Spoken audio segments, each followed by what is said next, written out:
గ్రామ స్వరాజ్యమే లక్ష్యంతో గ్రామాల్లో మౌలిక వసతుల అభివృద్ధికి కూటమి ప్రభుత్వం ప్రాధాన్యత ఇస్తోందని కాకినాడ రూరల్ ఎమ్మెల్యే పంతం నానాజీ అన్నారు. శనివారం సూర్యారావుపేటలో 17వ ఆర్థిక సంఘం నిధుల నుంచి 36 లక్షల రూపాయల వ్యయంతో నిర్మించనున్న విలేజ్ హెల్త్ క్లినిక్ సెంటర్ కు ఆయన శంకుస్థాపన చేశారు. అనంతరం గ్రామంలోని మైనర్పేటలో ఏర్పాటు చేసిన వాటర్ ప్లాంట్ ను ప్రారంభించారు. ముందుగా ఎమ్మెల్యేకు జనసేన సీనియర్ నాయకులు శెట్టి బాబురావు కుమార్తె ప్రముఖ లాయర్ కోమలి కీర్తన జ్యోతిలు ఆధ్వర్యంలో గజమాలలతో దుస్సాలువాలు కప్పి సత్కరించారు. ఈ సందర్భంగా ఎమ్మెల్యే నానాజీ మాట్లాడుతూ కాకినాడ రూరల్ నియోజకవర్గంలో ఆహ్లాదకరమైన బీచ్ ను అభివృద్ధి చేస్తూ స్థానిక యువతకు ఉపాధి అవకాశాలు కల్పించేలా ప్రణాళికలు రూపొందిస్తున్నట్లు తెలిపారు. ప్రజలకు అవసరమైన మౌలిక సదుపాయాలను వేగంగా కల్పించడంతో పాటు క్రీడల అభివృద్ధికి కూడా ప్రభుత్వం పెద్దపీట వేస్తోందని పేర్కొన్నారు. ఈ కార్యక్రమంలో జనసేన నాయకులు మల్లె భాస్కర్, శెట్టి రాము, తెలుగుదేశం పార్టీ నాయకులు Katakam Shetty Bobby, Nulukurthi Venkateswarlu, MPDO Satish, deputy MPDO Anjaneyulu, Suryaraopeta panchayat కార్యదర్శి దేవి, రాష్ట్ర మత్స్యకార వికాస విభాగం నాయకులు, జనసేన నాయకులు గరిగిన సురేష్, ముసలయ్య, మాధారపు తాతాజీ, రాము, శివ, శాండీ తదితరులు పాల్గొన్నారు.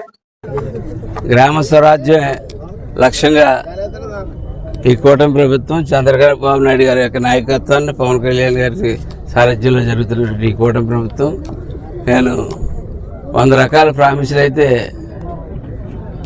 చేయలేదు, కానీ చెప్పిన ఒక ఊళ్ళోనే ఎన్ని వస్తాయి. మౌలిక సదుపాయాలు, ఆహ్లాదకరమైన బీచ్, కాకినాడలో బీచ్ డెవలప్మెంట్, క్రీడా అభివృద్ధికి పెద్దపీట, అట్లాగే అనేక రకాలైన అంశాలు ఇవాళ కాకినాడలో చేయడానికి ప్రామిస్ చేయడం జరిగింది. క్రికెట్ స్టేడియం గురించి సైట్ అయితే ఎక్వైర్ చేయడం జరిగింది. అదేదో అభివృద్ధికి ఆటంకం పరిచే వ్యక్తులు ఉండడం వల్ల దాని మీద కోర్టుకు వెళ్ళారు, కానీ ఎక్కువ కాలం కోర్టులో నిలబడదు. ఆల్రెడీ ఆంధ్ర క్రికెట్ అసోసియేషన్ దానికి అమౌంట్ కూడా శాంక్షన్ చేయడం జరిగింది, కాబట్టి అది పూర్తి చేస్తాం. అలాగే బీచ్ చేస్తూ ఉన్నాం. అట్లాగే పండూరు పార్కుని, చెరువుని ఒక పర్యాటక కేంద్రంగా తయారు చేస్తూ ఉన్నాం. బీచ్లో ఈట్ స్ట్రీట్ ఒకటి ఆల్రెడీ పెట్టడం జరిగింది. సూర్యాపేట బీచ్ స్ట్రీట్ స్థానికులతోటే షాపులు పెట్టి స్థానికులకే వాళ్ళకి ఒక ఇన్కమ్ జనరేట్ అయ్యే విధంగా జరిగింది.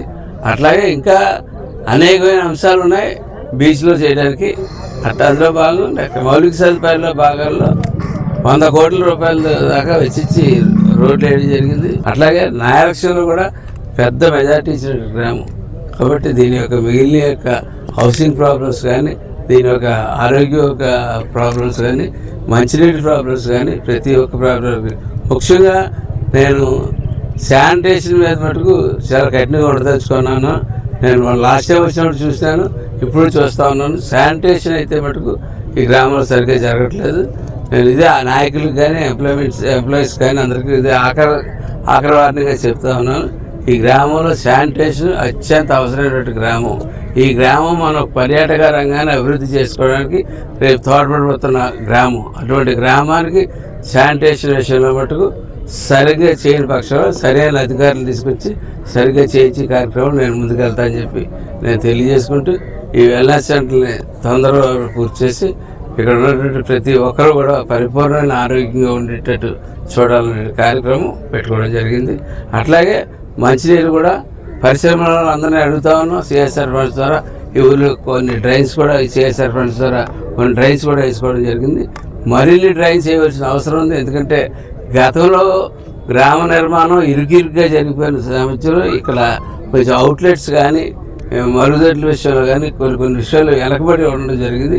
అవన్నీ ఒకదాని తర్వాత ఒకటి మౌలిక సదుపాయాల్లో చేసి నాకైతే ఒక మంచి ఆలోచన కూడా ఉంది. అది ముందు ప్రజలతో కూర్చుని ఆలోచనలు చేసి దీన్ని టూరిజంకి ఆ బీచ్లో కూర్చుంటే ఈ విలేజ్ ఒక అందంగా కనపడేటటువంటి ఆలోచన నా మధ్యలో అయితే ఉంది.